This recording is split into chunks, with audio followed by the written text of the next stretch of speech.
Tadi siang jam 13.30 beliau telah melaksanakan sidang pertama uji materi ke Mahkamah Konstitusi terkait kewarganegaraan orang-orang asing yang tinggal di Indonesia, dan terbukti terkonfirmasi mereka belum pernah mengajukan kewarganegaraan. Terutama diantaranya adalah klan Ba'alwi, imigran dari Yaman yang akhir-akhir ini viral disoroti dengan berbagai macam penyimpangan, termasuk pengakuan cucu Nabi yang belum terkonfirmasi, bahkan terindikasi palsu. Mereka juga rasis, mereka juga membelokkan sejarah Nusantara, mereka juga memalsukan banyak makam-makam, dan kini mereka mencoba untuk mencaplok para pahlawan bangsa, diakui sebagai bagian dari mereka. Padahal menurut sejarah mereka baru datang setelah Perang Diponegoro, kurang lebih sekitar tahun 1832.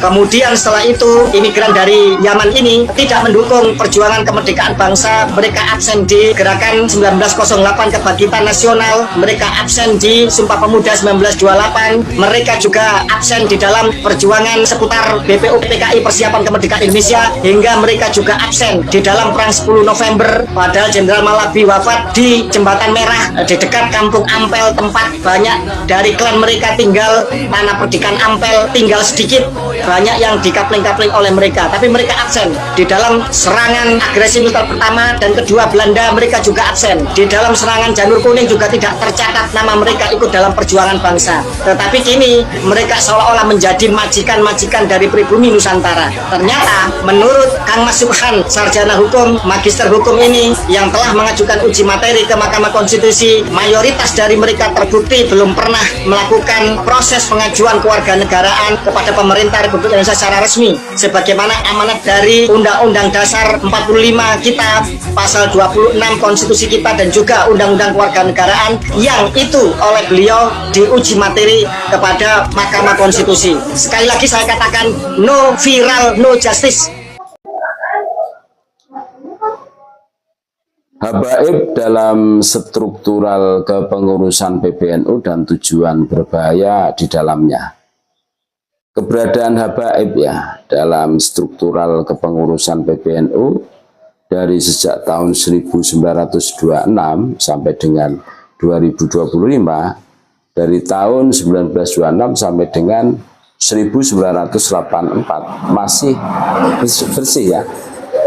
Jadi tahun 1926 mulai berdiri sampai 1984 masih bersih. Belum ada kabib yang masuk dalam struktural kepengurusan PBNU. Nah, pada tahun 1984 ya, sampai dengan 1989 ada satu orang kabib, yaitu Kabib Syekh Al-Jufri, di posisi sebagai Akwan. Nah, pada tahun 1989 sampai dengan 1994 ada dua Habib, yaitu Habib Syekh Al-Jufri di posisi Akwan, terus yang kedua Habib Lutfi bin Yahya di posisi Akwan. Pada tahun 1994 sampai dengan 2004 kembali bersih dari kabib ya. Pada tahun 2024 sampai dengan 2009 ada satu orang Habib, yaitu Habib Muhammad Abdillah Al-Jubri di posisi Rois. Pada tahun 2010 sampai dengan 2015 ada dua orang Habib, yaitu Habib Lutfi bin Hashim bin Yahya di posisi Rois. Terus yang kedua Habib Abdul Qadir di posisi Akwan. Pada tahun 2015 sampai dengan 2020 ada dua orang kabib, yaitu yang pertama Kiai Haji Habib Lutfi bin Yahya di posisi Mustasar. Ada Kiai Hajinya. Hajinya kapan ini? Yang kedua Habib Zain bin Smith di posisi Mustasar. Pada tahun 2022 sampai dengan 2027 ada 9 orang kabib, yaitu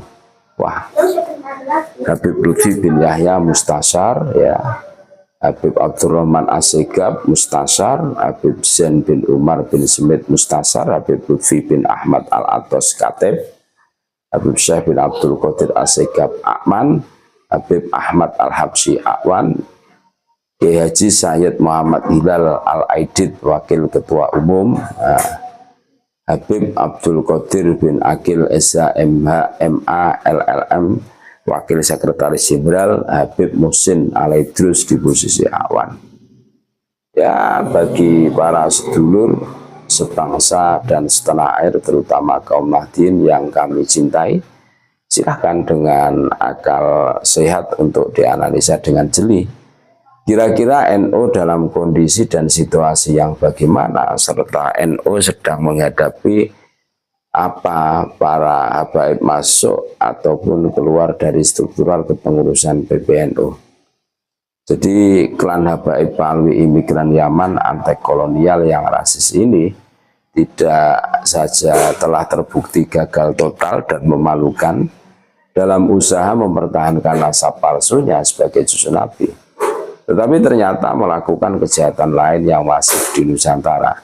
Sudah viral dan tersebar luas, mereka melakukan membelokkan sejarah, pemalsuan makam, dan kapitalisasi agama yang dibungkus perbudakan spiritual. Ternyata mereka juga melakukan tindakan lainnya demi melanggengkan eksistensi sesatnya kepada ormas Islam terbesar, Nahdlatul Ulama. Jika benar-benar cermat dalam menganalisa, insya Allah akan kita temukan benang merahnya. Analisis logis. Tujuan para kabib menginfiltrasi struktural NU adalah untuk melakukan operasi sesuai visi misi mereka, kooptasi dan hegemoni umat Islam. Karena ormas Islam terbesar dan penganut terbesar adalah NU dan Nahdien, maka harus terus berupaya untuk menjaga kedekatan dan apabila perlu menyandera struktural NU dengan serangkaian akrobatik bargaining position. Bisa melalui tawaran iming-iming finansial maupun kemuliaan semu diakui eksistensinya oleh cucu Nabi. Secara garis besar, pengurus NU yang tersandera oleh Habib karena 3 hal. Yang pertama, struktural, ada keterkaitan dan kebelitan, ya.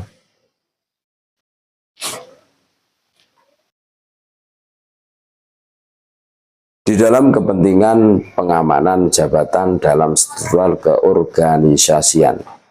Yang kedua, sosial, memiliki hubungan khusus, misal guru murid, perpisahan, menjalin hubungan perkawinan dan kekeluargaan, atau persahabatan.